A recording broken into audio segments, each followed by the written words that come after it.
please. My opening statement is please ask questions of the players first so they can go back and get some rest.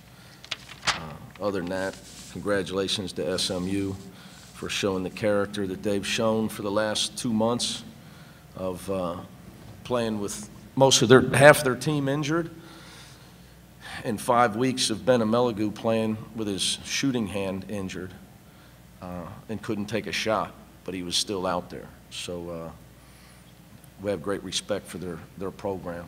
So it was for me, it was good to see them come down here and play as well as they've played down here, because they've had some unbelievably bad luck.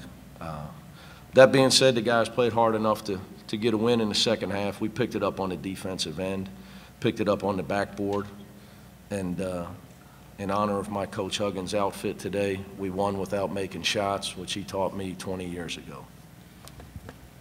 Bill Fay from Associated Press. Kane and Gary and Kyle, nothing from the perimeter almost at all day today. Were they that good defensively, or were you struggling that much offensively? Gary, would you take that first? I mean, they definitely play hard, and we just didn't hit shots today. But granted, they play hard defense. They rotated very well. Yeah, what Kane was saying, you know, when teams are scrambling hard and playing hard, you know, shots aren't always going to fall. So that's why you got to play defense like we did the second half. I just think it showed our versatility for us to be able to go inside. You know, Gary got it going in the second half a little bit, and then you can't forget about Nas and Trey. They did a good job on our progressions on the zone offense. So I was happy about that, and you know, we just prevailed, and we just stayed persistent. So I was happy about that for our team. Other questions for the student athletes? Come on, Gresh. Sure.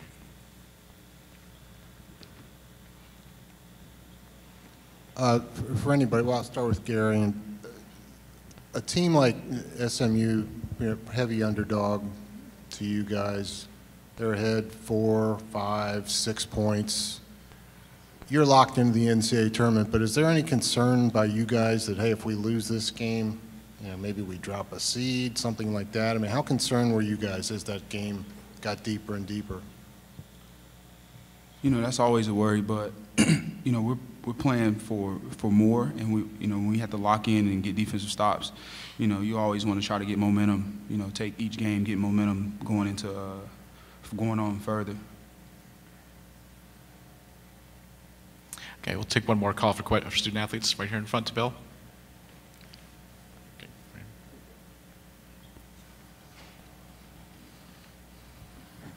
Yeah, at one point you guys were like 0 for 10 from three-point range. How frustrating is it when you keep missing them like that? Some of them were open looks, they just weren't going down. Kane, I'll ask you because you finally made one that kind of got you over the hump. It's definitely frustrating, but Coach tells us all the time, you're not going to always make shots. You're not going to win with offense all the time. So our main focus in the second half was defense, not really the shooting. We didn't even actually talk about the shooting. Gary, you get, I think, 2 points combined from Jaron and Jacob, and you win anyway by 10. What does that say to you about your team, or just how you responded to that? Just our depth. You know, guys come in, step in. You know, you got Keith and Trevor come in, rebound the ball, and being able to, you know, get stops defensively. Jaron, you know, he led us in almost every category today when it comes to defensive part, rebounding, you know, and stuff like that. So, you know, it's not always going to be a good night, but as long as you contribute on the defensive end and help your team get the W, that's all they care about. You've talked for weeks about your bench is going to be key in postseason. No doubt. Just specifically, when you're kind of, I don't know if in trouble's the description, but Trey and Nas both hit a couple baskets there. I guess, is that kind of indicative of what you want to see? They're really improving. They're still young players, but for us, player development is the key to what we do at Cincinnati and the way we do things. You know, making sure that these guys put in the time and believe that it's going to pay off, but it's not going to pay off if you don't put it in time. You don't just become better because you become a junior or senior. You become better because you work really, really hard at getting better and you care about it. So Trey and Nas have really improved. You know, I think we might have been down 6 when they went on a run of bringing us back defensively and offensively, which is huge, huge for us. You know, they maybe have helped us on the defensive end, but today they helped us on the offensive end. So they got 3 field goals each, and I'm going to say at least maybe 4 of the 6 field goals they had were probably in the second half. So that being said, I want to make this point that in my opinion, as I tell guys this all the time, like Jaron Cumberland was the player of the game. So he had 8 deflections, he had 8 assists. He had 2 unbelievable he had offensive rebound off Nasir's missed free throw.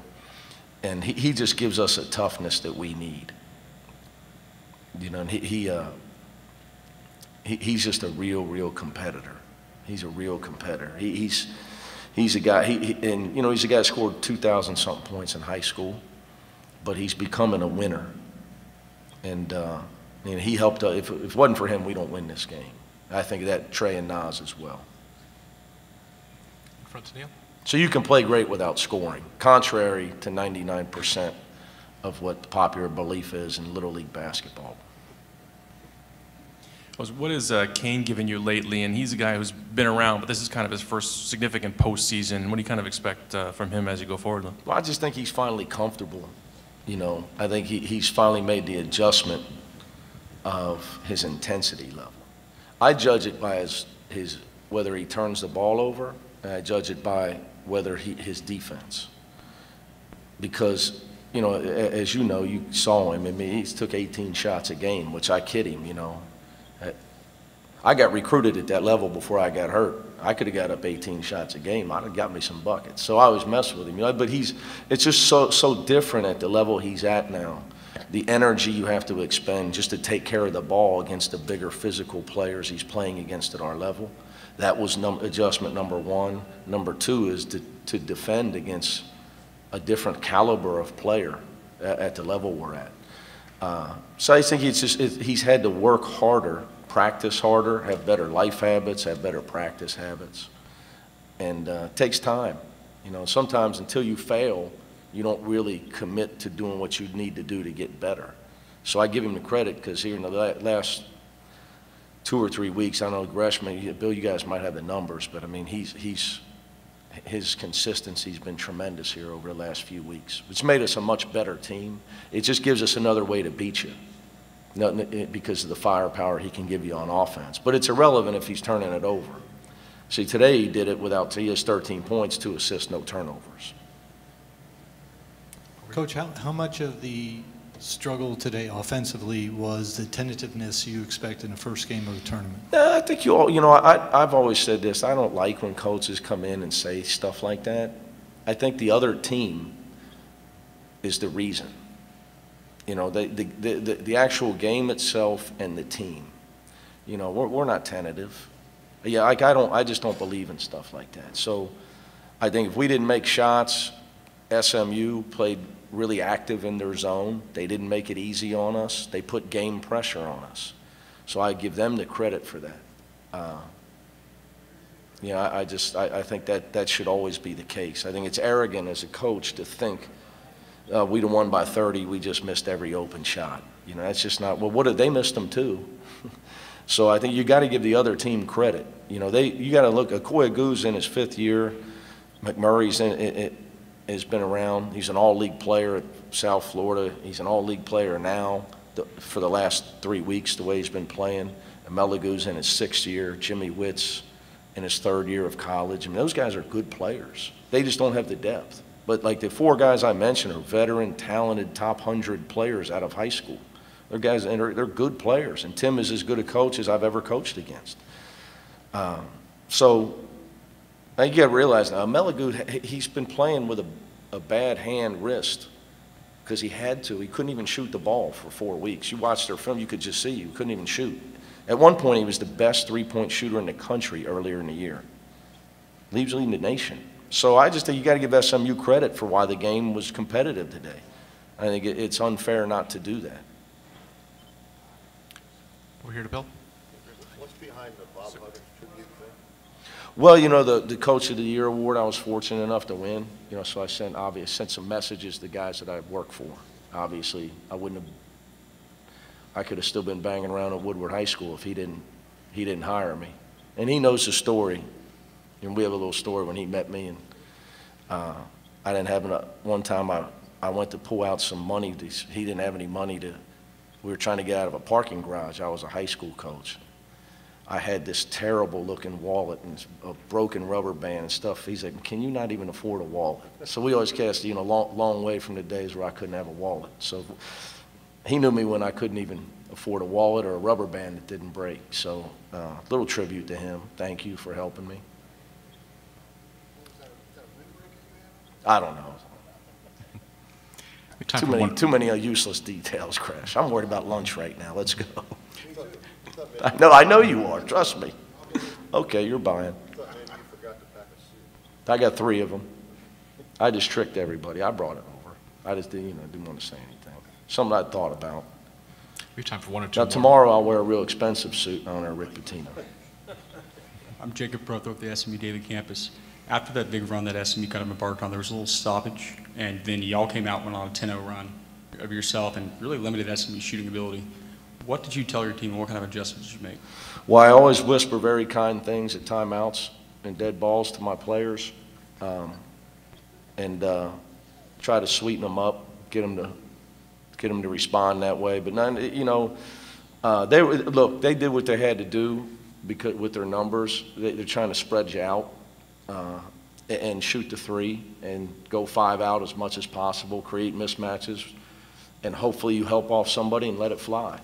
You know, it's really, they only have one guy that, you know, a big Okoye guy on the post is really their only post guy. You know, Shagwa's more of a shooter for a big guy. So we just did I think as the game went on, we adjusted more to what they were doing to us on offense. We did a better job. I think early in the game we had a woe is me. Oh, we actually got to spread out and move our feet and guard these guys. I mean, they're not just going to take bad shots. You know, well, no, they're well coached and they have veteran players, and they played really well yesterday. And you know, for the 7 guys they got, like I said, they're finally healthy. So I think it just took us time to adjust to the stuff they were running. But I'd like to, you know, give credit to Trey Scott and Nasir Brooks. So that run you're alluding to, they were in the game. They did great on the defensive end, and they also scored inside against SMU zone. So whenever you can have 2 guys come off the bench that back up all league players and really turn the game around for you, it's a luxury as a coach. It was big, really big for us. So hopefully it's a big confidence booster for those 2 kids. Any final questions for Coach? Thanks, guys. Oh, you got one? Yeah. I can hear you. All right, Jason Celeste from UC Student Newspaper News Record. You talked about Trey and last year's kind of development as players without making more today. How much of the seniors, Kyle and Gary, helped them out? Well, on our team, I'm a very lucky coach that my seniors are great people, and they're constantly trying to help the younger players at all times. They're always talking to them. Whether it's trying to keep their spirits up, because I was maybe hard on them in practice, if you can imagine that, or just, you know, but basketball stuff, really. Little things with basketball. And, you know, if they were in here, they would tell you that. Trey and Nasir would tell you. You know, Gary, there's no 2 better seniors in the country than Gary and Kyle as far as leadership, character, people, caring about others. They're awesome. So they've been a big part of those guys' development. I can't say enough about that. I mean, that's not coach talk. And anybody that's interviewed them or knows them knows that, how good of people they are. Coach Cronin, thank you. Thank you, guys.